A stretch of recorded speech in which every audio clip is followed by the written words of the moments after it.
بسم الله الرحمن الرحيم. الرحمن علم القرآن خلق الإنسان علمه البيان.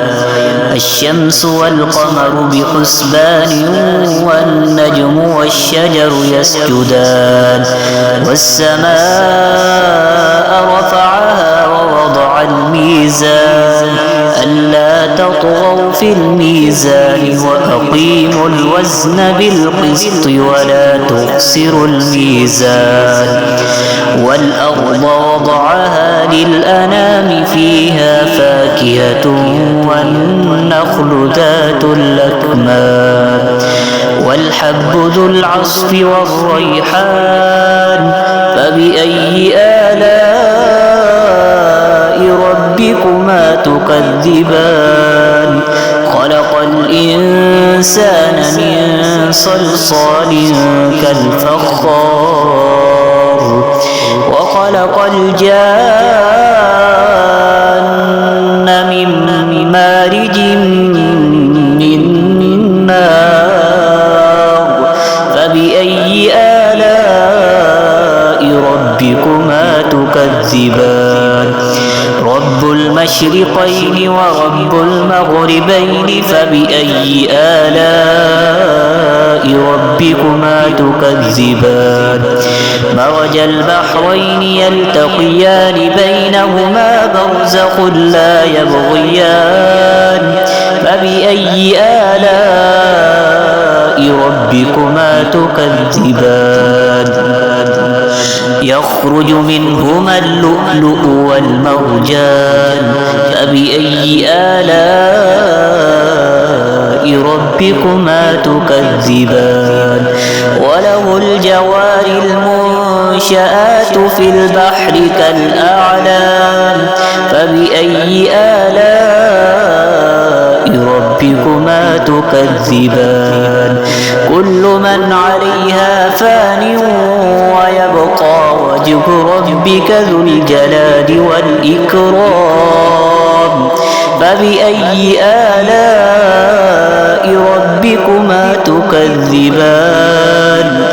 يسأله من في السماوات والأرض كل يوم هو في شأن فبأي آلاء ربكما تكذبان. سنفرغ لكم أيها الثقلان فبأي آلاء ربكما تكذبان. يا معشر الجن والإنس إن استطعتم أن تنفذوا من أقطار السماوات والأرض فانفذوا لا تنفذون إلا بسلطان فبأي آلاء ربكما تكذبان. يرسل عليكما شواظ من نار ونحاس فلا تنتصران فبأي آلاء ربكما تكذبان. فإذا انشقت السماء فكانت وردة كالدهان فبأي آلاء ربكما تكذبان. فيومئذ لا يسأل عن ذنبه إنس ولا جان فبأي آلاء ربكما تكذبان. يعرف المجرمون بسيماهم فيؤخذ بالنواصي والأقدام فبأي آلاء ربكما تكذبان. هذه جهنم التي يكذب بها المجرمون يطوفون بينها وبين حميم آن فبأي آلاء ربكما تكذبان. ولمن خاف مقام ربه جنتان فبأي آلاء ربكما تكذبان ذواتا أفنان فبأي آلاء ربكما تكذبان فيهما عينان تجريان فبأي آلاء ربكما تكذبان فيهما من كل فاكهة زوجان فبأي آلاء ربكما تكذبان متكئين على فرش بطائنها من استبرق وجنى الجنتين دان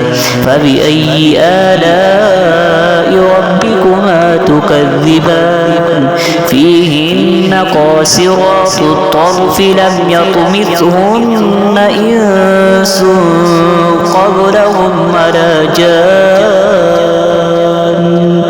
فبأي آلاء ربكما تكذبان كأنهن الياقوت والمرجان فبأي آلاء ربكما تكذبان هل جزاء الإحسان إلا الإحسان فبأي آلاء